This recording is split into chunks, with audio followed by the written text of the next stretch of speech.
Good evening friends, कैसे हैं आप सब लोग।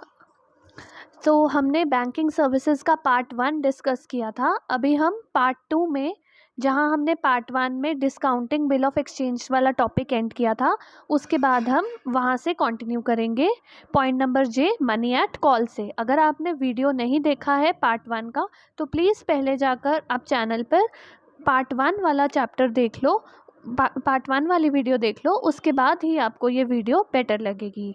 ठीक है, तो let's get started. So money at call. Money at call क्या होता है? इसका दूसरा नाम होता है कॉल मनी।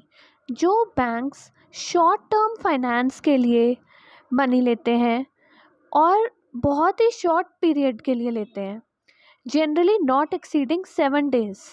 ठीक है, banks grant loans for a very short period, generally not exceeding 7 days to the borrowers, usually dealers और brokers in stock exchange markets, against collateral securities like stock और equity shares, debentures etcetera offered by them. इसका मतलब क्या हुआ कि जो लोग broker थे या डीलर थे, उन लोगों को कुछ मनी चाहिए था, बहुत ही शॉर्ट टाइम के लिए चाहिए था, उनको 7 दिन से भी कम टाइम के लिए चाहिए था वो मनी, तो उन्होंने बैंक से कॉल मनी लिया। ठीक है, अब ऐसा मनी उनको डिमांड पर रीपे करना होता है। This money is repayable on demand. जब वापस करने को बोला जाएगा उनको तब वापस करना होता है।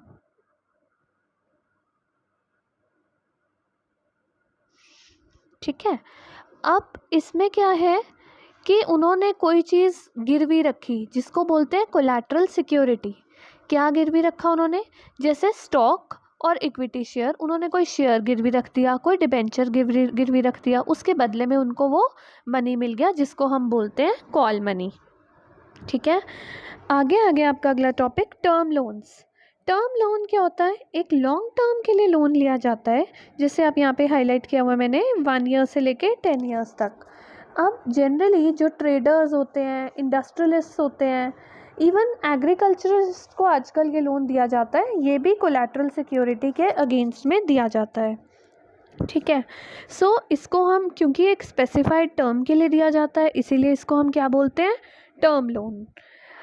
टर्म लोन्स के थ्रू जनरली इंटरमीडिएट टर्म या लॉन्ग टर्म के लिए, कई बार वर्किंग कैपिटल यानी शॉर्ट टर्म के लिए भी पैसा दिया जाता है। अब यहाँ पर जो मैंने पर्पल में हाईलाइट किया, ये एक बहुत इंपॉर्टेंट टर्म है जो आपके एग्ज़ाम में भी आ सकती है। इसका ये टर्म क्या है? Consortium finance. कंजोर्टियम फाइनेंस क्या होता है? कई बार एक बंदे को लोन एक बैंक नहीं बल्कि 2-3 बैंक जॉइंटली उस लोन को प्रोवाइड करते हैं। जनरली ये कब होता है? जब लोन का अमाउंट काफ़ी बड़ा होता है, तो इसको हम पार्टिसिपेशन लोन या कंजोर्टियम फाइनेंस बोलते हैं। एग्जाम्पल, किसी ने 1200 करोड़ का लोन लिया, मान लो एसबीआई बैंक से। अब एसबीआई बैंक के साथ साथ जॉइंटली ये लोन पीएनबी बैंक दे रहा है, कुछ पोर्शन लोन का, कुछ पोर्शन लेट्स सपोज कोई और बैंक एचडीएफसी बैंक दे रहा है। तो ये जो जॉइंटली ये लोन का पोर्शन आपस में डिवाइड कर लेंगे ये बैंक्स, तो इस फाइनेंस को हम क्या बोलते हैं? कंजोर्टियम फाइनेंस या फिर पार्टिसिपेशन लोन्स। ठीक है, तो चलते हैं नेक्स्ट टॉपिक की ओर, जो कि आपका कंज्यूमर क्रेडिट। कंज्यूमर नाम से ही पता लगता है, ये हाउस होल्ड की जो हमारी चीज़ें होती हैं, हमें जैसे ड्यूरेबल कंज्यूमर गुड्स चाहिए, टीवी ख़रीदना है, किसी को फ्रिज ख़रीदना है, किसी को पर्सनली अपने हॉस्पिटल बिल्स पे करने हैं। ठीक है, तो इसके लिए जो आपको लोन मिलता है बैंक से, इसको हम क्या बोलते हैं? Consumer credit. कंज्यूमर क्रेडिट को आप या तो लमसम में रीपे कर सकते हो, लमसम मतलब एक साथ रीपे कर सकते हो, या आप इसको छोटे छोटे इंस्टॉलमेंट्स में भी रीपे कर सकते हो। ठीक है, आजकल तो ये कंज्यूमर क्रेडिट मैरिज के लिए या फिर फ्यूनरल एक्सपेंसेस के लिए भी दिया जाने लगा है। ठीक है, अब हम पढ़ते हैं मिसलेनियस एडवांसेस। ये कुछ और तरह के एडवांसेस हैं, जैसे इसमें सबसे पहले गिवन है पैकिंग क्रेडिट। अब पैकिंग क्रेडिट क्या होता है कि जो लोग एक्सपोर्ट करते हैं ना, एक्सपोर्टर्स समझते हो, जैसे जिन लोगों ने गुड्स को सेल करना है आउटसाइड द कंट्री। इंडिया में कोई बंदा है, उसकी कोई शॉप है मान लो शूज़ की, उसको वो शूज़ मान लो यूएसए में बेचने हैं, तो इसको हम बोलते हैं उसको शूज़ एक्सपोर्ट करने हैं। ठीक है, तो एक्सपोर्ट करने के लिए उसको पहले काफ़ी फंड्स की रिक्वायरमेंट होती है कि उसने रॉ मटेरियल ख़रीदा, मान लो उसने लेदर के शूज़ खरीद बनाने थे, तो उसने जितना उसका सामान मैन्युफैक्चरिंग में लगेगा, ठीक है, पैकिंग में लगेगा और फिर शिपमेंट में लगेगा, तो ये सारा खर्चा जो होना है उसके लिए जो लोन दिया जाता है उसको बोलते हैं पैकिंग क्रेडिट। उसके अलावा export bills purchases and discounted, हमने जैसे बिल्स परचेजिंग एंड डिस्काउंटिंग का टॉपिक ऊपर पढ़ा था पिछली वीडियो में, तो उसी की तरह एक्सपोर्ट के भी बिल्स होते हैं जिनको परचेज या डिस्काउंट किया जाता है। कोई इम्पोर्टर फाइनेंस होता है, जैसे अभी हमने एक्सपोर्टर की बात की, तो सिमिलरली इम्पोर्टर भी होता है, ठीक है। तो इम्पोर्टर को भी अपने इम्पोर्ट बिल्स के अगेंस्ट एडवांसेस चाहिए होते हैं। या कुछ सेल्फ एम्प्लॉयड लोग होते हैं, सेल्फ एम्प्लॉयड मतलब जो अपना खुद का बिजनेस खोलकर बैठे हुए हैं, बिजनेसमैन हैं, उनको कुछ फाइनेंस चाहिए, तो उसको बोलते हैं finance to the self employed. या फिर पब्लिक सेक्टर को कुछ चाहिए, जो पब्लिक सेक्टर पब्लिक सर्विसेज हमें प्रोवाइड की जाती हैं, उनको भी फाइनेंस चाहिए होता है, तो उसको बोलते हैं credit to the public sector. कई बार कोऑपरेटिव सेक्टर को पैसा चाहिए, कई बार weaker sections of the society, जो बेचारे गरीब लोग हैं, उनको थोड़ा सरकार क्या करती है, कंसेशनल रेट पे लोन्स को प्रोवाइड करती है, ठीक है। तो अब हम पढ़ते हैं अगला टॉपिक, जो कि है आपका other common facilities provided by banks, ठीक है। इसमें हम कुछ फैसिलिटीज़ को एक एक करके डिस्कस करते हैं। सबसे पहले आ गया एजेंसी सर्विसेज। अब एजेंसी नाम कहाँ से बना है, एजेंट से बना है। जैसे एजेंट क्या करता है, किसी बंदे का कोई एजेंट होता है तो वो उसकी हेल्प करता है, उसके बिहाफ पे टास्क्स परफॉर्म करता है। सिमिलरली बैंक्स भी कई बार हमारे लिए एजेंट का रोल अदा करते हैं। उस फंक्शन को हम क्या बोलते हैं कि bank is performing agency functions. जैसे कि बैंक्स क्या करते हैं, बहुत सारे cheques, bills of exchange, promissory notes customer के बिहाफ पे बैंक्स को कलेक्ट करना होता है, पेमेंट करना होता है। आपने चेक दिया बैंक को, उसके बिहाफ पे बैंक आपको मनी देता है। तो ये सारा जो collection and payment of various credit instruments होता है, कोई डिमांड ड्राफ्ट का, चेक का, बिल ऑफ एक्सचेंज का, तो उसको हम बोलते हैं एजेंसी सर्विसेज। नेक्स्ट आ गया purchase and sale of securities, ठीक है।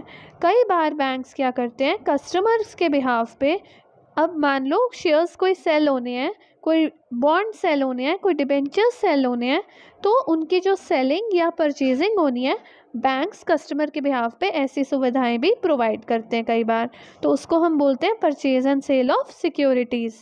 Next is collection of dividends on shares. अब लेट्स सपोज आपने किसी कंपनी के शेयर्स खरीदे हुए थे, ठीक है। अब कंपनी ने उसके ऊपर डिविडेंड दिया, साल के बाद कोई डिविडेंड इशू हो गया आपको, तो बैंक ने आपके बिहाफ पे वो डिविडेंड जो है वो कलेक्ट कर लिया। या कोई डिबेंचर लिया हुआ था आपने, डिबेंचर भी एक तरह का लोन होता है, किसी कंपनी से आपने डिबेंचर इशू किया हुआ था, मतलब आपके पास डिबेंचर था। अब कंपनी आपको उस डिबेंचर के ऊपर इंटरेस्ट दे रही है, वो इंटरेस्ट आपके बैंक में आ रहा है, तो बैंक ने आपके बिहाफ पर क्या किया, इंटरेस्ट कलेक्ट कर लिया और आपके अकाउंट में क्रेडिट कर दिया। So bank perform the service of collection of dividend और interest on your shares or debentures. Next is acting as a correspondent. Sometimes bank acts as representative and correspondent of their customers. They get passports, traveler tickets and even secure their air and sea passages for their customers. तो banks क्या करते हैं, जो passports ला दिए आपके लिए, traveller tickets, या फिर जो एयर या सी के थ्रू जो पैसेजेस हैं उनके लिए भी उन्होंने फैसिलिटी प्रोवाइड की। तो ऐसे में हम कहेंगे कि बैंक ने आपका रिप्रेजेंटेटिव बन के ये रोल अदा किया, इसलिए बैंक आपका रिप्रेजेंटेटिव या कॉरेस्पॉन्डेंट बन गया। Next is execution of standing orders. कई बार लोग क्या करते हैं, बैंक को एक स्टैंडिंग इंस्ट्रक्शन दे देते हैं कि हर महीने इस तारीख को मेरा रेंट पे हो जाना चाहिए, हर महीने इस तारीख को मेरे बच्चे की ट्यूशन फी पे हो जानी चाहिए। तो इसको हम क्या बोलते हैं, स्टैंडिंग ऑर्डर्स या standing instructions. So banks execute standing instructions of their customers for making various periodic payments. तो बैंक रेंट पे करता है, सब्सक्रिप्शन पे करता है, कई बार इंश्योरेंस लिया होता है तो इंश्योरेंस का प्रीमियम भी पे कर देता है। Next is acting as trustee और एग्जीक्यूटर।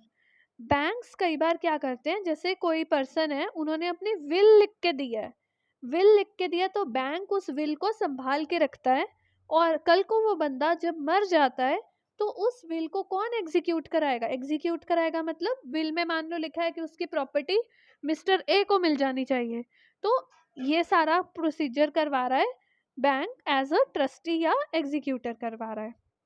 ठीक है, तो आइए अब हम पढ़ते हैं general utility services provided by banks. सबसे पहले आया लॉकर फैसिलिटी। इसके बारे में तो आप सबको पता ही होगा। लोग अपनी कीमती ज्वेलरी, गोल्ड, सिल्वर या कुछ इंपॉर्टेंट कागजात कहाँ पे रखते हैं? घर पे तो नहीं रखते हैं, घर पे सेफ नहीं है, चोरी हो सकता है। तो लोग क्या करते हैं, बैंक से लॉकर फैसिलिटी ले लेते हैं। आपका सपोज आपका एक लॉकर नंबर होगा, आपने जब बैंक से लॉकर फैसिलिटी ली, सपोज आपका एक लॉकर नंबर है 101, आप जाओगे, आपको एक छोटा सा बॉक्स मिल जाएगा, उसकी 2 चाबियां होंगी। लॉकर तभी ओपन होगा जब आप दोनों चाबियां लगा पाओगे, एक चाबी आप लगाओगे, एक चाबी बैंक वाला पर्सन लगाएंगे, फिर लॉकर ओपन होगा और आपने उसमें जो सामान डालना है निकालना है वो आप कर लोगे, फिर वो लॉक कर दिया जाएगा। ठीक है, फिर आप रजिस्टर में साइन भी करके आ जाओगे कि आपने लॉकर यूज कर लिया। ठीक है, so this is called locker facility. इसमें आपका मनी एकदम सेफ रहता है, मनी हो गया या गोल्ड ज्वेलरी होगी या जो भी आपने रखना होता है, जनरली कैश तो नहीं रखते लोग, लोग इसमें गोल्ड, सिल्वर, इंपॉर्टेंट डॉक्यूमेंट्स, इस तरह की चीज़ें ही रखते हैं लॉकर फैसिलिटी में। ठीक है, और इसका आपको एक लॉकर का रेंट भी पे करना होता है एनुअली, या कई बैंक्स का मंथली भी हो सकता है, मंथली तो वैसे नहीं होता, एनुअली आपके बैंक से, आपके अकाउंट से लॉकर रेंट कट हो जाएगा। ठीक है, next is credit card. Credit card क्या होता है? जो ब्लू में हाईलाइटेड पोर्शन है, डायरेक्टली उसी को रीड करते हैं। It is a small plastic card issued by a bank और a building society allowing the holder to purchase goods और सर्विसेज ऑन क्रेडिट। कई बार आप लोग क्या करते हो, जैसे आपके बैंक में तो सिर्फ 25,000 रुपये पड़े हैं, लेकिन क्रेडिट कार्ड के कारण आप उससे ज़्यादा पेमेंट कर सकते हो। ठीक है, तो क्रेडिट कार्ड के थ्रू क्या है कि आपने जो चीज़ क्रेडिट कार्ड से पे की है, बैंक में कितना है ये अलग कॉन्सेप्ट हो गया, वो डेबिट कार्ड पे डिपेंड करता है, जो हम आगे अगला टॉपिक पढ़ेंगे। क्रेडिट कार्ड में क्या है कि आपकी कुछ लिमिट होती है, आप अकॉर्डिंगली आप वो मनी, आपने जैसे ऑनलाइन शॉपिंग करी या फिर आपने किसी काउंटर पे जाके पेमेंट करी, ठीक है, ऑनलाइन नहीं की, वैसे ही आप मॉल में चले गए, वहाँ पे आपने क्रेडिट कार्ड से पेमेंट कर दी, तो महीने के बाद आपको अपना क्रेडिट कार्ड का बिल आ जाएगा, आप उस बिल को पे कर दोगे। अगर आप बिल पे करने में डिले करोगे तो उस पर आपको इंटरेस्ट भी लग जाएगा, तो इसे कहते हैं हम क्रेडिट कार्ड। तो इसमें बाद में आपको पेमेंट करना पड़ता है, उस टाइम पे वो कार्ड से पेमेंट हो जाता है, बाद में आपको बिल चुकता करना पड़ेगा। इसके बिल्कुल ऑपोजिट चीज़ है डेबिट कार्ड। डेबिट कार्ड में ये है कि आप एक्स्ट्रा कुछ नहीं मांग रहे बैंक से, जितना आपके असली में बैंक अकाउंट में पड़ा है, जैसे आपके बैंक अकाउंट में 25,000 पड़े हैं, आप वही मनी को कार्ड के थ्रू यूज़ कर रहे हो। आप कार्ड के थ्रू चाहे विड्रॉ कर रहे हो, क्योंकि आजकल डेबिट कम एटीएम कार्ड आने लग गए हैं, तो आप एटीएम मशीन में गए और आपने डेबिट कार्ड डाला या एटीएम कार्ड डाला, आपने पैसे निकाल लिए, या फिर आपने ऑनलाइन वही मनी पे कर दिया, तो that is called your debit card. ठीक है, और क्रेडिट कार्ड के थ्रू भी लोग कैश एडवांस ले लेते हैं, लेकिन बाद में उस पर इंटरेस्ट पे करना पड़ जाता है। लेकिन डेबिट कार्ड में ऐसा कुछ नहीं है, आपको कोई इंटरेस्ट जैसी चीज़ कुछ नहीं लगती। इट इज़ जस्ट लाइक कि आप अपने बैंक को वर्चुअली एक्सेस कर पा रहे हो, ऑनलाइन वे में बैंक को आप एक्सेस कर पा रहे हो। और इसका सबसे ज़्यादा फ़ायदा होता है कि आपको कैश कैरी करके नहीं रखना पड़ता, आपको कोई चोरी का डर नहीं है, पैसे गुम होने का डर नहीं है, और ट्रैवलिंग में बहुत इजी रहता है कि आप अपना डेबिट कार्ड ले जाओ और जहाँ पे पेमेंट करनी है तो आप इस कार्ड के थ्रू पेमेंट कर दोगे। That is called your debit cum ATM card. Next is letter of credit. Letter of credit में ना सबसे ज़्यादा यूज़ होता है इसका इंटरनेशनल बिजनेस के टाइम पे। लेट्स सपोज आपने फॉरेन से कोई लोन लेना है या फॉरेन से आपने कोई सामान खरीदा है, ठीक है, जिसकी पेमेंट आपने 3-4 महीने बाद करनी है, तो अब वो फॉरेनर आप पे कैसे ट्रस्ट कर ले कि आप सच में 3-4 महीने बाद वो पेमेंट कर दोगे? उसको कोई तो बंदा आपकी गारंटी ले।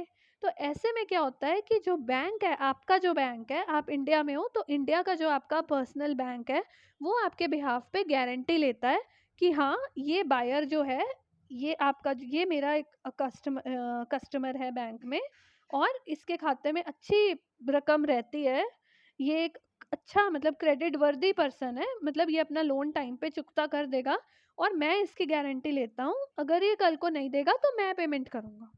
ठीक है, तो ये गारंटी कौन लेता है? आपका बैंक लेता है। इसके लिए वो एक लेटर बना के देता है जिसको हम बोलते हैं लेटर ऑफ क्रेडिट। अब हम यहाँ से रीड करते हैं, in case of non payment bank will be required to cover the full और remaining amount of the purchase. अब आपने मान लो $1 लाख का कोई सामान खरीदा था, आप नहीं पे कर पा रहे, कुछ ऐसा हो गया, कुछ नहीं कर पा रहे आप, तो बैंक को पे करना पड़ेगा क्योंकि बैंक ने आपके बिहाफ पे क्या लिया? Guarantee. Next is collection of statistics. अब बैंक्स क्या करते हैं, काफ़ी इंपॉर्टेंट इंफॉर्मेशन जो होती है हमारे ट्रेड को लेकर, कॉमर्स को लेकर, बैंकिंग को लेकर, बैंक्स ना काफ़ी सारे जर्नल्स में, मैगजीन्स में, आर्टिकल्स में, न्यूज़पेपर्स में वो छापते रहते हैं खबरें, कि इतने परसेंट ये चीज़ है, इतने परसेंट ये चीज़ बढ़ रही है, घट रही है, जो भी है वो बैंक्स अपना टाइम टू टाइम पब्लिश करते रहते हैं, उसको बोलते हैं उन्होंने डाटा, जो स्टैटिस्टिक्स है वो पब्लिश किया है। Next is acting referee. अब रेफरी नाम से आपको क्या याद आता है? जैसे क्रिकेट में रेफरी होता है जो किसी भी टीम की साइड नहीं लेता, वो बस इंडिपेंडेंट जजमेंट देता है कि हाँ इस पार्टी ने जैसे विकेट गिर गई है या इस पार्टी ने 4 मारा है या 6 मारा है, ठीक है। सो उसी तरह से बैंक भी रेफरी एक्ट करता है। किस चीज़ का रेफरी? आपके फाइनेंशियल स्टैंडिंग का रेफरी, आपके बिजनेस रेपुटेशन का रेफरी, कस्टमर की रिस्पेक्टेबिलिटी का रेफरी बनता है bank. Next is underwriting securities.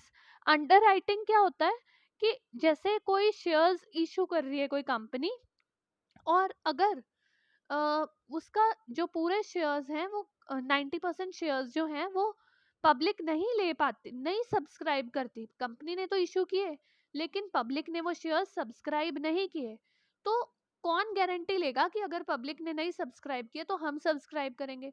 तो बैंक्स अंडरराइटर का रोल भी अदा करते हैं और वो ये गारंटी लेते हैं कि हाँ हम शेयर्स ले लेंगे अगर वो ऐसे ही पड़े रह गए, अगर वो सब्सक्राइब नहीं हुए। अब आता है एक टॉपिक, गिफ्ट कार्ड।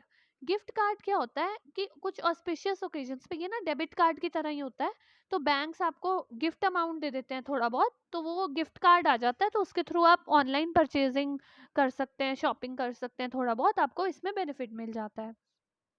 नेक्स्ट आ गया आपका मर्चेंट बैंकिंग। यहाँ पर आपकी बुक में सिर्फ एक ही लाइन मेंशन्ड है कि some commercial banks have open merchant banking divisions to provide merchant banking services. Merchant banking actually क्या होता है, डिटेल में मैं आपको थोड़ा एक्सप्लेन कर देती हूँ कि एक प्रोफेशनल सर्विस होती है जो मर्चेंट बैंक्स अपने कस्टमर्स को प्रोवाइड करते हैं। मर्चेंट बैंक क्या करता है, बहुत सारे तरह के फंक्शन, जैसे अरेंजिंग लोन्स टू कंपनीज जिसको हम बोलते हैं कॉरपोरेट फाइनेंस, जैसे इंटरनेशनल फाइनेंस में डील करना, शेयर्स को बाय एंड सेल करना, पोर्टफोलियो मैनेजमेंट करना, बिल ऑफ एक्सचेंज को एक्सेप्ट करना, या काफ़ी तरह की नॉन बैंकिंग सर्विसेज प्रोवाइड करना, या फिर एनआरआई को सर्विसेज प्रोवाइड करना। तो बेसिकली इसमें कुछ बैंकिंग सर्विसेज होती हैं और कुछ कंसल्टेंसी सर्विसेज होती हैं जो कि प्रोवाइड की जाती हैं। तो आपकी बुक में ज़्यादा नहीं था तो मैंने आपको अपनी तरफ से रिसर्च करके बता दिया है। Next is ATM. एटीएम का फुल फॉर्म क्या होता है? Automated teller machine. इसके बारे में मुझे ज़्यादा बताने की ज़रूरत नहीं, आप लोग ऑलरेडी इस बारे में अच्छे से जानते हो कि एटीएम में आप जाओगे, कार्ड डालोगे, पिन नंबर डालोगे और आप मनी को विड्रॉ कर लोगे, ठीक है। सो एटीएम कार्ड होता है वही, जैसे डेबिट कार्ड कम, एटीएम कार्ड आजकल आने लग गए हैं, जितना मनी आपके अकाउंट में है आप उसको, इवन लोग जो अपना स्टेटमेंट प्रिंट कर लेते हैं एटीएम में जाके चेक बैलेंस से कि कितना पैसा उनका अकाउंट में पड़ा हुआ है। आजकल कुछ एटीएम्स में डिपॉजिट फैसिलिटी भी आने लग गई है जिससे आप डिपॉजिट कर सकते हैं। Next is electronic clearing system. This system helps to credit the funds faster. Under this system, the account holder can make payment to other parties having their account in the same bank without using any proper instrument. तो account, आपका account था एक bank में, आपने किसी और को same bank में पेमेंट कर दी बिना कोई प्रॉपर इंस्ट्रूमेंट जैसे चेक वगैरह, उसके बिना ही यूज किए आपने पेमेंट कर दी। तो इस सिस्टम को क्या बोलते हैं? Electronic clearing system. This system is restricted और limited to the accounts maintained in one और different branches of the same bank within और आउटसाइड द सिटी। तो ये सिस्टम जनरली सेम बैंक, एक जैसे एसबीआई है तो एसबीआई टू एसबीआई, या फिर कई बार कौन से same branches of the same bank के लिए यूज होता है। तो ये कंप्यूटराइज सिस्टम होता है जिसमें ट्रांसफर होते हैं फंड्स एक पार्टी से दूसरी पार्टी में, और सारी डिटेल्स जो है वो ऑनलाइन वेरीफाई हो जाती हैं। ठीक है, अब आगे हम अगला टॉपिक पढ़ते हैं, terms used in banking transactions. सबसे पहले आती है आपकी पे इन स्लिप। इसको आप डिपॉजिट स्लिप भी बोल सकते हो। जैसे कि आप बैंक में गए, आपके पास 20,000 रुपए थे, आपने बोला कि मुझे ये पैसे बैंक में डिपॉजिट कराने हैं, तो बैंक में आपको क्या दिया जाएगा, पे इन स्लिप दे दी जाएगी। पे इन स्लिप लेकर आप उसमें क्या क्या भरोगे, ये मैंने ऊपर लिखा हुआ है। तो to deposit money in your account, in this you have to fill this slip and you have to enter your name, account number, branch code, कि आप कौन से ब्रांच का कौन से ब्रांच में आपका अकाउंट है, कितना अमाउंट डिपॉजिट करना है, ऑब्वियसली डेट तो आप एंटर करोगे ही, मोबाइल नंबर भी कई बार मांग लेते हैं, और आप इसमें साइन करके बैंक के काउंटर पे दे दोगे। फिर बैंक वाला उस डिटेल्स को वेरीफाई करेगा, और उसके बाद कई बार आपको स्टैंप लगा के भी दे देते हैं, और उसके बाद वो आपका कहेंगे थोड़ी देर वेट करो, और उतने में आपको देखोगे आपके फोन में मैसेज भी आ जाएगा कि आपके खाते में पैसे जमा हो गए। Next is cash withdrawal slip. जैसे डिपॉजिट करने के लिए स्लिप होती है, वैसे ही विड्रॉल करने के लिए जो आप फॉर्म बैंक से मांगते हो उसको हम बोलते हैं विड्रॉल फॉर्म। कई बार आपके पास चेकबुक है तो आपको विड्रॉल फॉर्म की जरूरत नहीं है, आप चेक काट के दे सकते हो, या कई लोग एटीएम से पैसे विड्रॉ कर लेते हैं। बट अगर आपके पास चेकबुक नहीं है, आपके पास एटीएम कार्ड नहीं है, और फिर भी आपको मनी विड्रॉ करना है, उसकी एक लिमिट होती है, उतनी लिमिट तक आप ये विड्रॉल फॉर्म भर के पैसा निकलवा सकते हो। इसमें भी आप उसी तरह की डिटेल्स एंटर करोगे जैसे कि आपने पे इन स्लिप में एंटर करी थी। नेक्स्ट आ गया पासबुक। पासबुक क्या है, एक छोटी सी कॉपी होती है जो बैंक आपको प्रोवाइड करता है, जिसमें आपकी जितनी भी ट्रांजैक्शंस उस बैंक में हुई हैं, आपने जितने भी मनी डिपॉजिट किए हैं, या जितने भी मनी आपने विड्रॉ किया है, या फिर बैंक ने कोई चार्जेस काट लिए हैं, या फिर किसी थर्ड पार्टी ने आपके बैंक में कुछ मनी डिपॉजिट करा दिया था, या फिर कोई इंटरेस्ट जो time to time bank credit कर देता है आपके अकाउंट में, वो सारे डिटेल्स आपको इस पासबुक में मिल जाती हैं। Next is chequebook. आप बैंक्स हर बैंक्स अपने कस्टमर को चेकबुक भी प्रोवाइड करता है। उसमें डिटैचेबल फॉर्म्स होते हैं, ब्लैंक चेक्स होते हैं, जो आपको जब भी इशू करना हो, किसी पार्टी को चेक इशू करना हो, तो आप उसमें से एक चेक फाड़ोगे, उसको साइन करोगे, उस पार्टी का नाम लिखोगे, और अपना साइन वगैरह करके डेट लिख के दे दोगे। इसको बोलते हैं हम chequebook. Next is drawer. Drawer और ड्रॉई का कॉन्सेप्ट मैंने आपको पिछली वीडियो में भी एक्सप्लेन किया था, और फोटो भी दिखाई थी चेक की। इसमें मैं आपको जस्ट ब्रीफली रिपीट कर रही हूँ कि जो पर्सन चेक काटता है उसको हम बोलते हैं ड्रॉर। जैसे रवि का एसबीआई में अकाउंट है, रवि ने चेक काटा और उसने लिख दिया पे टू श्याम ₹10,000, और उसने साइन कर दिए रवि ने। ठीक है, तो यहाँ ड्रॉर कौन हुआ, रवि। ड्रॉई कौन हुआ, बैंक, जिस बैंक का उसका चेक काटा था। और पेई कौन होता है, जिस पार्टी को हमने पैसे दिए हैं वो होता है पेई। नेक्स्ट आ गया बैंक करप्ट। बैंक करप्ट क्या होता है, to go out of business. आपकी बुक में एक ही लाइन लिखी है, वैसे आप इसको चाहो तो डिटेल में भी पढ़ सकते हो। मतलब जिस पर्सन का दिवालिया निकल गया, जैसे जिसकी लाइबिलिटी ज़्यादा हो गई और उतने उसके पास एसेट्स नहीं है, मतलब उसके पास फंड्स की बहुत शॉर्टेज चल रही है, उसको हम कहते हैं पर्सन बैंकरप्ट हो गया। नेक्स्ट आपके दो बहुत इंपॉर्टेंट टॉपिक्स हैं, आरटीजीएस और एनईएफटी। जहां तक मेरा गैस है, इनमें से एक या दो, या फिर इनका डिफरेंस आपके एग्जाम में आना ही चाहिए। सो this is RTGS stands for real time gross settlement. RTGS क्या होता है कि इंस्टेंटली आपने मनी दूसरे के अकाउंट में ट्रांसफर कर दिया, लेकिन आरटीजीएस में इंडिया में एक लिमिट रखी गई है, मिनिमम अमाउंट 2 लाख। तो 2 लाख से ज्यादा, 2 लाख क्या, 2 लाख से 1 रुपया भी ज्यादा हो, या 2 लाख एग्जैक्ट भी हो, तो आप आरटीजीएस कर सकते हो। अगर 1,99,000 है तो आप आरटीजीएस नहीं करोगे, फिर आप नेफ्ट करोगे, जो कि हमारा अगला टॉपिक है। तो आरटीजीएस में आप क्या करोगे, आप बैंक में जाओगे, आरटीजीएस का फॉर्म भरोगे, या फिर आप ऑनलाइन भी कर सकते हो अगर आपने फैसिलिटी ले रखी है नेट बैंकिंग की।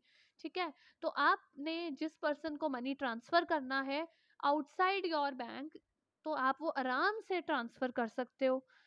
1 मिनट में आपका जितनी स्पीड पे आप एसएमएस भेजते हो, व्हाट्सएप भेजते हो, ऑलमोस्ट उतनी स्पीड पे वो मनी उस पर्सन के अकाउंट में रियल टाइम बेसिस पे क्रेडिट हो जाएगा। तो आइए इसको एक बार रीड भी कर लेते हैं।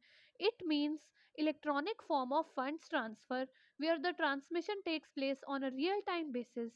In India, transfer of funds with RTGS is done for high value transactions, and at present the minimum amount being rupees 2 lakh.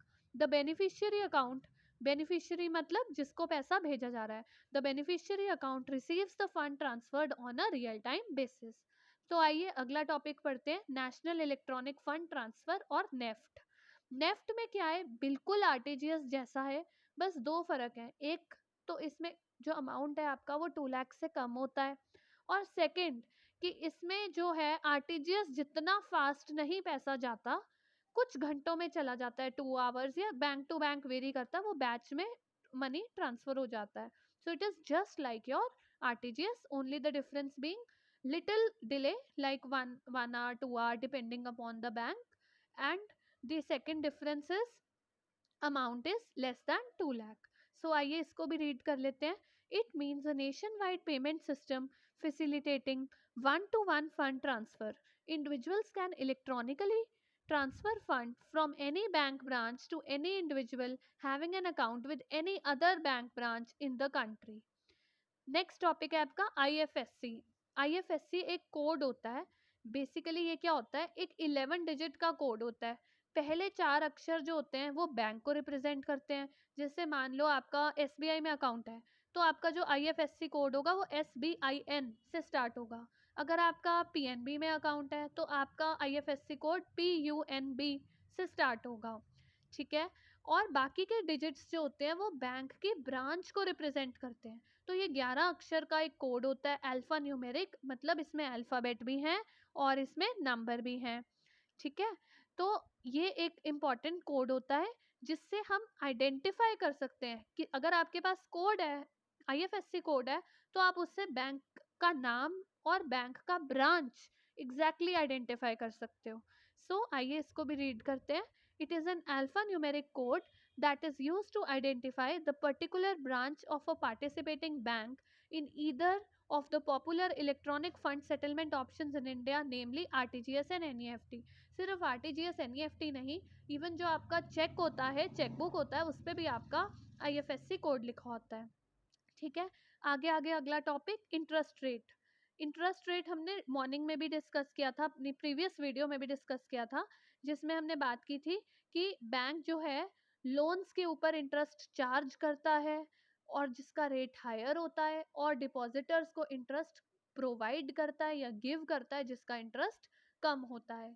जैसे मैंने एग्जाम्पल भी दिया था कि 13% मान लो लोन वालों को इंटरेस्ट पे करना पड़ रहा है, तो जिस रवि ने लोन लिया था बैंक से, तो रवि को इंटरेस्ट मान लो बैंक ने 13% लगा दिया, ऑल्दो ये परसेंटेज फिक्स नहीं है, ये वेरी करती रहती है। Loan to type of loan, type of creditworthiness of customer and type of bank, बहुत चीज़ें पे ये परसेंटेज वेरी करती है। और जिस पर्सन ने मान लो शाम ने जस्ट पैसा डिपॉजिट करके रखा हुआ है बैंक में, चाहे उसने सेविंग डिपॉजिट में रखा है या फिक्स डिपॉजिट में रखा है या आरडी में रखा है, बट उसको पैसा बैंक देगा, उसको इंटरेस्ट बैंक देगा, that is called interest given by the bank. Next topic आ गया ओटीपी। अब ओटीपी से तो आप लोग पक्का बहुत अच्छे से फेमिलियर हो, कितनी अवेयरनेस हमारा गवर्नमेंट क्रिएट करता है कि ओटीपी किसी से शेयर नहीं करना है, ओटीपी बहुत सीक्रेट है। तो OTP you know very well, it is one time password. जब भी आप लॉग इन करते हो या कोई ट्रांजैक्शन करते हो तो डिजिटली बैंक के थ्रू आपको ओटीपी प्रोवाइड किया जाता है, जो कि सीक्रेट होता है, आपके मोबाइल फ़ोन पे आता है और उसको आप तुरंत एंटर कर लेते हो, that is called your OTP. Next is pin number. Pin number क्या होता है, एक 4 डिजिट का नंबर होता है जो आपके डेबिट कार्ड का एक पिन होता है जो बिल्कुल सीक्रेट होता है, और उसको आप टाइम टू टाइम आपको चेंज करते रहना चाहिए। इवन एटीएम में जब आप जाते हो तो आप बिना पिन एंटर किए आप उसको पैसे को विड्रॉ नहीं कर सकते। तो चलते हैं नेक्स्ट टॉपिक की ओर जो कि आपका मॉर्टगेज। मॉर्टगेज क्या होता है, ये एक it is an agreement between a customer and a bank in which it lends you money to buy a house. You have to pay back the money with interest over a longer period of time. So ये क्या चीज हुई कि आपने गिरवी रख दिया, आपने अपना घर गिरवी रख दिया। यहाँ पे हाउस का एग्जाम्पल है, और भी तरह के मॉर्टगेजेस होते हैं। तो आपने गिरवी रख दिया, बैंक ने क्या किया, वो डॉक्यूमेंट जो हाउस का आपका रजिस्ट्री वगैरह है वो अपने पास गिरवी रख लिया, बैंक ने आपको लोन दे दिया। और ये जनरली काफ़ी लॉन्ग टाइम के लिए लोग लोन लेते हैं, लोन का अमाउंट भी काफ़ी बड़ा होता है, जैसे 30 लाख 40 लाख। इस और लोग लॉन्ग टर्म के लिए, जैसे कोई 15 साल के लिए ले रहा है, 20 साल के लिए ले रहा है, फिर लोग इसकी ईएमआई बनवा लेते हैं और टाइम टू टाइम वो ईएमआई को पे करते रहते हैं। नेक्स्ट आ गया आरबीआई। अब आरबीआई से तो आप लोग फेमिलियर हो गए ही कि हमारे बैंक जो देश का सेंट्रल बैंक है, जो सारे बैंकिंग अपने मॉनेटरी पॉलिसी को रेगुलेट करता है, सारे बैंक्स को रेगुलेट करता है, वो कौन है? अपना आरबीआई। नेक्स्ट 3 बहुत इंपॉर्टेंट टॉपिक्स आ रहे हैं जो कि मुझे पक्का लगता है आने चाहिए आपके एग्जाम में, और ये आपको अच्छे से समझने भी चाहिए। ये है NRE, NRO and FCNR accounts. तो आइए सबसे पहले हम पढ़ते हैं NRO account. NRO stands for non resident ordinary rupee account. पहले तो आप ये चीज दिमाग में रख लो कि एनआरओ और एनआरई दोनों ही अकाउंट्स आपके रुपी में मेंटेन होते हैं, जबकि जो एफसीएनआर वाला अकाउंट है वो आपका फॉरेन करेंसी जैसे डॉलर, पाउंड जो भी होती है फॉरेन वाली, येन, यूरो, उनमें मेंटेन होता है। ठीक है।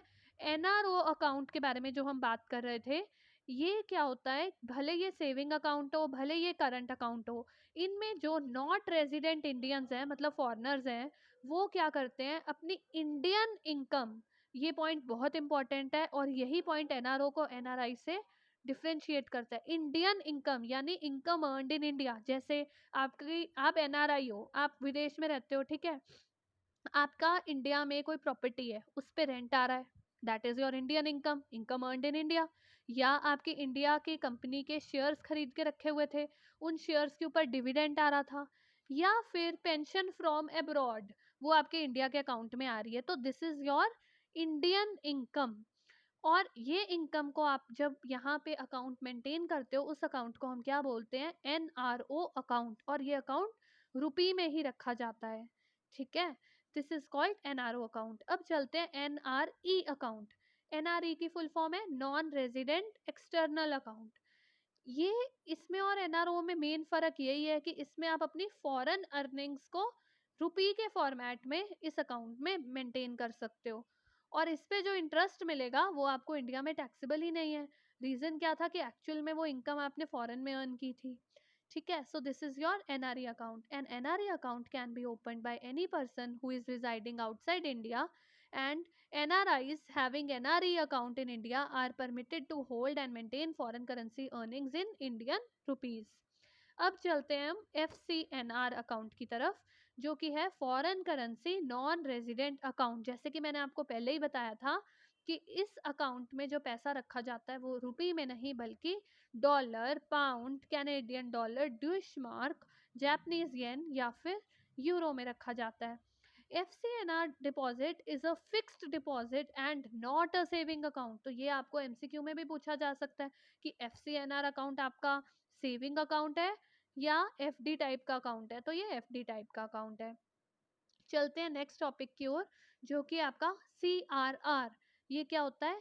Cash reserve ratio. अब बेसिकली क्या होता है कि बैंक्स के पास जो मनी आता है वो सारा मनी आगे लोन्स में नहीं दे सकते। लेट्स सपोज डिपॉजिटर्स ने एक पर्टिकुलर बैंक में 1 करोड़ रुपए डिपॉजिट कराए, तो क्या अब वो बैंक 1 करोड़ का 1 करोड़ आगे लोन में दे देगा लोगों को? नहीं। बैंक्स को एक पर्टिकुलर अमाउंट सीआरआर की तरफ मेंटेन करनी पड़ती है। सीआरआर क्या होता है? जो बैंक उस मनी को, एक पर्टिकुलर अमाउंट ऑफ मनी को आरबीआई के पास मेंटेन कर रहा है, सीआरआर का एक पर्टिकुलर परसेंटेज होती है, उतनी परसेंटेज फंड्स वो बैंक को आरबीआई के साथ वो पैसा जमा करा के रखना पड़ता है। और आरबीआई इसी मेथड को, सीआरआर को बढ़ा घटा के बैंक्स के पास कितना मनी है उसको बढ़ा घटा लेता है। जैसे सपोज मैंने एग्जांपल दिया कि 1 करोड़ रुपए एक पर्टिकुलर बैंक, एबीसीडी बैंक है, उसके पास 1 करोड़ रुपए पड़ा था। अब क्या हुआ कि सीआरआर जितना भी परसेंट था वो कैलकुलेट होके लेट सपोज सिर्फ 5,000 आया या 50,000 आया, तो बैंक के पास 1 करोड़ में से 50,000 माइनस करके वो सारा मनी अवेलेबल हो गया। अब जो मर्जी करे अब उस बैंक, मतलब लोन्स दे या जैसे भी करे। लेकिन अगर आरबीआई चाहे तो उसने CRR का रेट बढ़ा दिया, तो अब वो 50,000 से बढ़कर वो अमाउंट 1 लाख पे हो गई। तो अब बैंक्स के पास जो अवेलेबल मनी था वो घट गया। तो CRR के through RBI is using this method to drain out excessive money from the banks. तो इफ RBI को लगता है कि हमें मनी सप्लाई को कंट्रोल करना है तो वो CRR को बढ़ा देता है। Next is bank rate. Bank rate क्या होता है? जिस रेट पे सेंट्रल बैंक लोन्स देता है कॉमर्शियल बैंक को। So you should be very clear with the term central bank and commercial bank. Like in India RBI is our central bank, and SBI, PNB, HDFC, ICICI, Yes Bank, all these are commercial banks. So it is the rate of interest which a central bank charges on the loans and advances that it extends to the commercial banks and other financial intermediaries. Changes in the bank rate are often used by central banks to control the money supply. Oh, so bank rate को बढ़ा घटा के money supply control होती है। ऊपर मैंने शायद CRR के बारे में बोल दिया था, you can ignore that. So CRR is just the amount of funds that the banks keep with the RBI। Money supply वाला पॉइंट सिर्फ जो है वो गलत है, बाकी सब सही है कि RBI जो है बैंक रेट को बढ़ा या घटा के अपनी मनी सप्लाई को कंट्रोल कर लेता है। CRR is just the amount of funds that banks have to keep with the RBI. But yes, RBI is using the method of increasing CRR to drain out excessive money from the banks. That is even written in your books. Next topic is FDI और Foreign Direct Investment. अब ये क्या होता है? ये होता है जब फॉरेन कंपनी ने इंडियन कंपनी का कोई स्टेक खरीद लिया। कोई फॉरेन की कंपनी आई, उसने इंडियन कंपनी का लेट्स सपोज 30%, 40%, 50% कोई भी परसेंटेज खरीद लिया। सो वो खरीद लिया का मतलब क्या है कि उन्होंने इन्वेस्टमेंट किया है उस कंपनी में, तभी उनको उतने परसेंटेज ऑफ शेयर्स उस कंपनी को मिल गया है। So that is called foreign direct investment. आइए यहाँ से भी रीड कर लेते हैं कि it is an investment which occurs with the purchase of physical assets or a significant amount of ownership of a company in another country in order to gain a measure of management control। जब एक company ने दूसरी company का एक particular percentage से ज्यादा share खरीद लिया तो मैनेजमेंट का कंट्रोल उसके हाथ में आ जाता है। So that is called foreign direct investment. Next topic is accrued interest. Accrued interest क्या होता है? एक्रूड होता है जो आपने अर्न कर लिया बट आपको मिला नहीं है। लेट्स सपोज आपका बैंक आपको क्वार्टरली इंटरेस्ट देता है, आफ्टर एवरी 3 मंथ्स आपके बैंक में इंटरेस्ट आ जाता है। सो अभी 1 महीना बीत गया, इंटरेस्ट एक्रू तो हो गया लेकिन अभी मिलेगा नहीं। लेट्स सपोज आपको 300 मिलना था 3 महीने बाद, तो अभी 1 ही महीना बीता है, तो मतलब 100 रुपए का इंटरेस्ट अर्न हो गया बट अभी पे नहीं हुआ। That is called your accrued interest. चलिए नेक्स्ट टॉपिक की ओर बढ़ते हैं जो कि है ऑटोमेटेड क्लियरिंग हाउस और ACH। ये क्या होता है? आइए इसको रीड करते हैं। It has a computerized facility used by member depository institutions to electronically combine, sort and distribute interbank credits and debits। अब आपस में एक बैंक का दूसरे बैंक के साथ जो भी क्रेडिट डेबिट है यानी लेना देना है उसको मैनेज किया जाता है इलेक्ट्रॉनिकली कंप्यूटर के थ्रू। उसको हम बोलते हैं automated clearing house. Automated clearing house processes electronic transfers of government securities and provides customer services like direct deposit of customers salaries and government benefit payments like social security, welfare and veterans entitlements and pre authorise transfers. यानी कि जो अचानक से सबकी salaries credit हो जाती हैं, directly deposit हो जाती है उनके उनके खाते में। ठीक है, ये कैसे होता है? ACH के थ्रू होता है। या फिर कोई गवर्नमेंट की कोई सोशल सिक्योरिटी, कोई सोशल बेनिफिट वाली पेमेंट्स होनी होती हैं, वो भी कैसे होता है? ACH के थ्रू। आइए नेक्स्ट टॉपिक की ओर बढ़ते हैं जो कि आपका डिसऑनर ऑफ अ चेक। अब ये क्या है? Non payment of cheque by the paying banker with a return memo giving reasons to the non payment. अब मैं आपको ये एग्जांपल से बताती हूँ। लेट्स सपोज रवि ने अपनी चेकबुक निकाली, चेक काटा 20,000 का। अब उसने शाम को चेक दे दिया। शाम ने वो चेक लिया, अपने बैंक में गया, बड़े मजे से, उसको लगा मुझे 20,000 मिल जाएंगे। लेकिन क्या हुआ, शाम के बैंक ने वो चेक वापस कर दिया। रीजन कुछ भी हो सकता है, फंड्स इनसफिशिएंट। मान लो रवि के बैंक में पैसे ही 20,000 नहीं थे, 19,000 थे, और उसने उठा के 20,000 का चेक काट दिया। तो इस वजह से बैंक क्या लिख देगा, फंड्स इनसफिशिएंट। ठीक है, कई बार सिर्फ मनी रीजन नहीं होता, और भी कोई रीजन हो सकता है जिसकी वजह से आपका चेक डिसऑनर हो जाता है। फॉर एग्जाम्पल, मान लो आपने साइन ढंग से नहीं किए थे, या फिर आपने अकाउंट नंबर नहीं प्रॉपरली मेंशन किया, या कोई कटिंग कर दी, या आपने डेट गलत डाल दी, पुरानी डेट डाल दी, या फ्यूचर की डेट डाल दी, तो that will lead to dishonouring of your cheque. इसीलिए ड्रॉअर को चेक बनाते वक्त बड़े ध्यान से एक एक चीज को चेक कर लेना चाहिए। Next is banking ombudsman. ये भी आजकल बहुत बहुत इंपॉर्टेंट हो गया है, रियल लाइफ में भी और मे बी आपके एग्जाम के लिए भी इंपॉर्टेंट हो। बैंकिंग ओम्बड्समैन के बारे में जगह जगह पोस्टर्स लगाए जा रहे हैं, जानकारी प्रोवाइड की जा रही है। ये इतना इंपॉर्टेंट क्यों है? ये एक ऐसी अथॉरिटी है जो आप बैंक के अगेंस्ट कंप्लेंट कर सकते हो। ये आपको हर बैंक में एक जगह पे ओम्बड्समैन का नंबर लिखा हुआ मिलेगा, कि अगर आपको कोई भी दिक्कत आ रही है, जैसे चेक कलेक्शन में, बिल्स में, ड्राफ्ट में, कोई भी बैंकिंग आवर्स को फॉलो नहीं किया जाता है, वर्किंग आवर्स को फॉलो नहीं किया जा रहा है, कोई लेटर ऑफ क्रेडिट को ऑनर नहीं किया जा रहा है, कोई डिपॉजिट अकाउंट्स के ऑपरेशंस ढंग से नहीं मेंटेन किए जा रहे हैं, किसी भी तरह का फ्लाउट हो रहा है, आरबीआई की डायरेक्शंस को उल्लंघना की जा रही है, तो ऐसे में आप क्या कर सकते हो, ओम्बड्समैन पे कंप्लेंट कर सकते हो।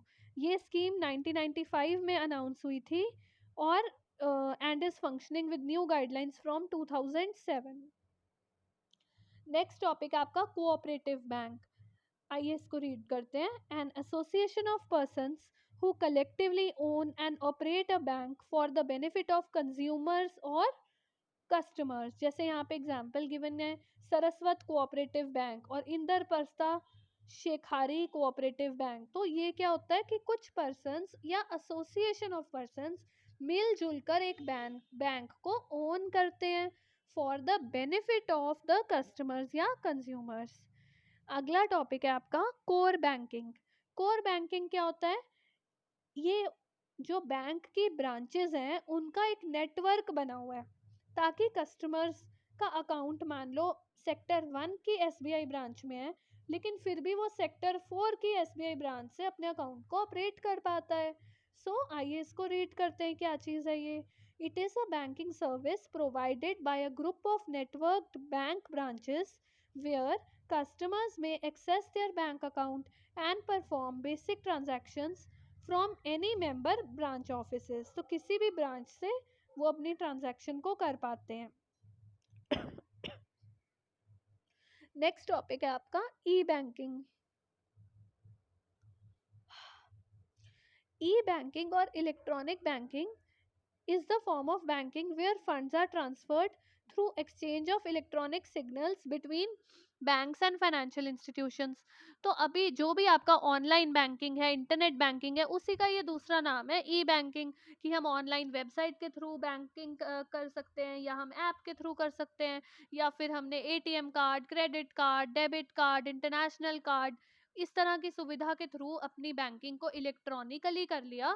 So that is your E banking. Next topic है आपका ईएफटी और इलेक्ट्रॉनिक फंड ट्रांसफर। आइए इसको रीड करते हैं। It is a device to facilitate automatic transmission and processing of messages as well as funds from one bank branch to another bank branch and even from one branch of bank to a branch of another bank। So EFT क्या है?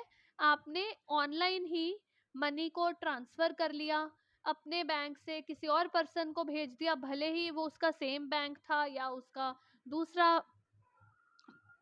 Bank था, तो भी आप EFT को use कर सकते हो। इलेक्ट्रॉनिकली फंड्स को एक ब्रांच से दूसरी ब्रांच या एक बैंक से दूसरे बैंक में भेज सकते हो। That is called electronic fund transfer. Normal fund transfer क्या होता है कि आपने बैंक जाके फंड ट्रांसफर किया। इलेक्ट्रॉनिक फंड ट्रांसफर क्या हुआ? उसी चीज को आपने ऑनलाइन कर लिया। नेक्स्ट टॉपिक है आपका ईदर और सर्वाइवर। ये एक्चुअली जॉइंट अकाउंट जब हम खुलवाते हैं किसी भी बैंक में, तो आपको पूछा जाता है कि आप इस अकाउंट को किस मोड में खुलवाना चाहते हो। उनमें से ही एक मोड होता है ईदर और सर्वाइवर, एक मोड होता है जॉइंटली और सेवरल। जॉइंटली का मतलब होता है कि जैसे मान लो ए और बी ने जॉइंट अकाउंट खुलवा लिया, अगर उन्होंने जॉइंटली ले सिलेक्ट कर लिया तो मतलब जब तक जो दोनों की रजामंदी नहीं होगी तो ट्रांजैक्शंस परफॉर्म नहीं होंगे, यानी जब तक दोनों के साइन नहीं होंगे तो कोई भी पेमेंट विड्रॉल जो कुछ भी है वो नहीं होगा। लेकिन अगर यही ए और बी अपना अकाउंट ईदर और सर्वाइवर मोड में खुलवाते तो क्या होता, तो ये होता कि ए अगर चला गया, ए ने साइन कर दिए तो भी बात बन जाएगी, ट्रांजैक्शन हो जाएगी, मनी पे करना है लेना देना है, जो करना हो जाएगा। और अगर बी अकेला चला गया तो भी हो जाएगा। लेकिन अगर भगवान ना करे ए और बी में से ए मर गया तो बी कल्ला रह गया, बी अकेला सर्वाइवर रह गया, तो बी को भी पैसे मिल जाएंगे। और अगर बी मर गया ए नहीं मरा तो ए को मिल जाएंगे। So that is your either और सर्वाइवर मोड। नेक्स्ट टॉपिक है आपका इलेक्ट्रॉनिक कॉमर्स। ई कॉमर्स क्या होता है? ई कॉमर्स होता है कि जो हम ऑनलाइन ट्रांजैक्शंस करते हैं, जिस किस तरह की, जैसे शॉपिंग या बिजनेस ट्रांजैक्शंस करते हैं, जैसे आपने amazon.com से कोई परचेज की, ये सारी amazon, फ्लिपकार्ट, ebay.com, ये सारी जो है आपकी ई कॉमर्स वेबसाइट्स हैं। सो आपने जो परचेज जो भी किया वो ऑनलाइन किया, इलेक्ट्रॉनिकली कॉमर्स को एग्जीक्यूट किया, और that is why it is called e commerce. So e commerce is the paperless commerce where the exchange of business takes place by electronic means। अगला टॉपिक है आपका फॉरेन बैंक्स। अब foreign banks क्या होते हैं? Banks जो India के बाहर इनकॉर्पोरेट हुए हैं लेकिन इंडिया में भी वर्क कर रहे हैं। और आरबीआई के पूरे रूल्स उनके ऊपर फॉलो हो रहे हैं।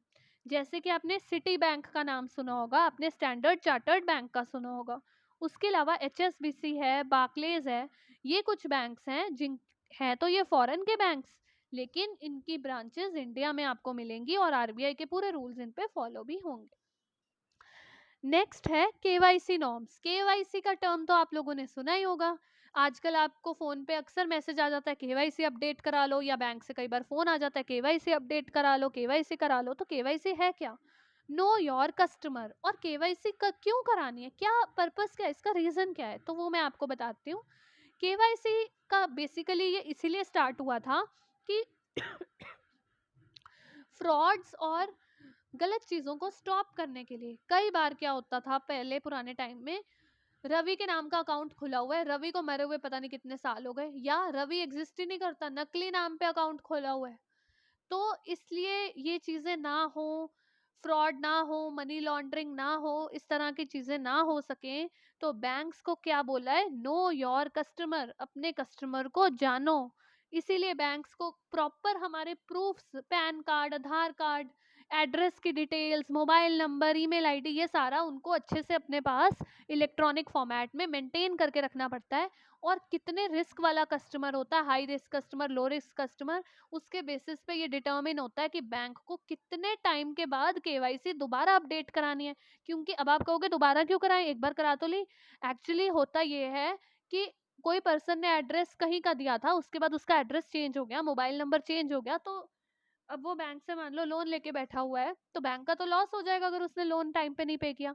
इसीलिए बैंक क्या करता है, टाइम टू टाइम आपसे दोबारा आपकी रीसेंट इंफॉर्मेशन मांगता रहता है, ताकि आपका कुछ भी इशू ना आए और बैंक अपने कस्टमर को अच्छे से जान पाए और मिनिमम फ्रॉड्स हो सकें और मैक्सिमम सेफ्टी सिक्योरिटी इंश्योर हो सके। नेक्स्ट टॉपिक है आपका मोरेटोरियम। मोरेटोरियम को अगर आप गूगल में हिंदी में सर्च करते हैं तो इसको बोलते हैं रोक लगाना, राइट। कई बार क्या होता है, अगर किसी बैंक के अफेयर्स ढंग से नहीं चल रहे, बैंकिंग नॉर्म्स की उल्लंघना हो रही है या कोई प्रॉब्लम आ गई है, तो उस बैंक की एक्टिविटीज पे टेम्पररीली एक मोरेटोरियम यानी एक रोक लगा दिया जाता है।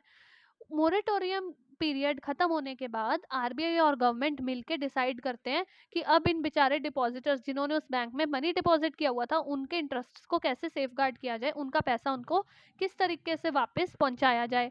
कई बार तो ऐसा भी होता है कि बैंक की पूरी मैनेजमेंट ही आरबीआई टेक ओवर कर लेता है, उसको कोई और बैंक किसी और बंदे को बिठा देते हैं, कि किसी और इम्पोर्टेंट पर्सन को बिठा देते हैं, एग्जिस्टिंग मैनेजमेंट को हटा देते हैं, या फिर कई बार एमेलगमेशन या मर्जर करा देते हैं, एक बैंक दूसरे बैंक को खरीद के ही ले जाता है। ठीक है, so that was your topic of moratorium. Next topic है आपका post dated cheque. Post dated cheque क्या होता है कि मान लो आप फ्यूचर डेट का चेक बना दो, आज 6 मई है, गलती से आपने 6 जून लिख दिया, ठीक है, तो वो चेक क्या हो गया, पोस्ट डेटेड चेक। अब बैंक के पास अगर वो चेक कोई लेके गया तो बैंक तब तक उस चेक को ऑनर नहीं करेगा जब तक वो डेट सच में नहीं आ जाती। सो चेक का जो फ्यूचर डेट का चेक होता है उसी को हम बोलते हैं पोस्ट डेटेड चेक। नेक्स्ट है प्लास्टिक मनी। जो ये आपके credit card, debit card, ATM card या इंटरनेशनल कार्ड्स होते हैं, इन्हीं सारी मनी को हम क्या बोलते हैं, प्लास्टिक मनी। क्योंकि जो नॉर्मल मनी होती है, आपके जो रुपए होते हैं वो तो नोट होते हैं, वो तो पेपर के होते हैं ना, तो वो आपकी पेपर मनी होती है। तो ये वाली जो मनी होती है, credit card, debit card, ATM card, वैसे भी ये प्लास्टिक के ही कार्ड होते हैं, इसीलिए इस मनी को हम क्या बोलते हैं, प्लास्टिक मनी। नेक्स्ट है आपका रिस्ट्रिक्टिव एंडोर्समेंट। एंडोर्समेंट का मनी का मतलब क्या होता है, एक पर्सन जब दूसरे पर्सन को ट्रांसफर कर देता है उसको बोलते हैं एंडोर्समेंट। सो रिस्ट्रिक्टिव एंडोर्समेंट मतलब जब उस पर रोक लगा दी जाए, जैसे लिख दिया पे टू विजय ओनली, मतलब ये मनी सिर्फ विजय को दिया जाए, विजय के अलावा किसी और को ना दिया जाए, और विजय आगे इस इंस्ट्रूमेंट को एंडोर्स भी नहीं कर पाएगा। नेक्स्ट आ गया टेलर। अब टेलर किसको बोलते हैं, जब हम बैंक में जाते हैं तो जो बैंक का एम्प्लॉय हमारे साथ इंटरैक्ट करता है, पैसे डिपॉजिट करवाता है या चेक्स लेता है, बैंकिंग सर्विसेज पब्लिक के लिए परफॉर्म करता है, उस पर्सन को हम क्या बोलते हैं, जो फ्रंट एंड पे बैठता है उसको हम बोलते हैं टेलर। लास्ट टॉपिक है आपका वर्चुअल बैंकिंग। ये हम पहले भी डिस्कस कर चुके हैं। वर्चुअल मतलब इंटरनेट बैंकिंग, ऑनलाइन बैंकिंग, उसी का ही नाम है वर्चुअल बैंकिंग, कि आप एक वर्चुअली घर बैठकर या इंटरनेट के थ्रू, मोबाइल के थ्रू, ऑनलाइन, बिना रियल बैंक की बाउंड्री में जाके, असली के बैंक में बिना जाए, ऑनलाइन उस ट्रांजैक्शन, जब हम ऑनलाइन बैंकिंग सर्विसेज को अवेल करते हैं तो उस बैंकिंग को हम क्या बोलते हैं, virtual banking. So that's all friends for this video, for this chapter your topic is over and आपका एग्जाम आ रहा है, so all the very best for your exam, do well, question को अच्छे से रीड करना, अच्छे से आंसर करना, और बाद में बताना कमेंट करके कि आपको कैसा एक्सपीरियंस रहा एग्जाम में। And if you like the video so please press the like button and do subscribe to the channel, and please इस वीडियो को मैक्सिमम शेयर करो अपने फ्रेंड्स के साथ, उनको भी बोलो चैनल को सब्सक्राइब करें। Okay, bye bye, take care.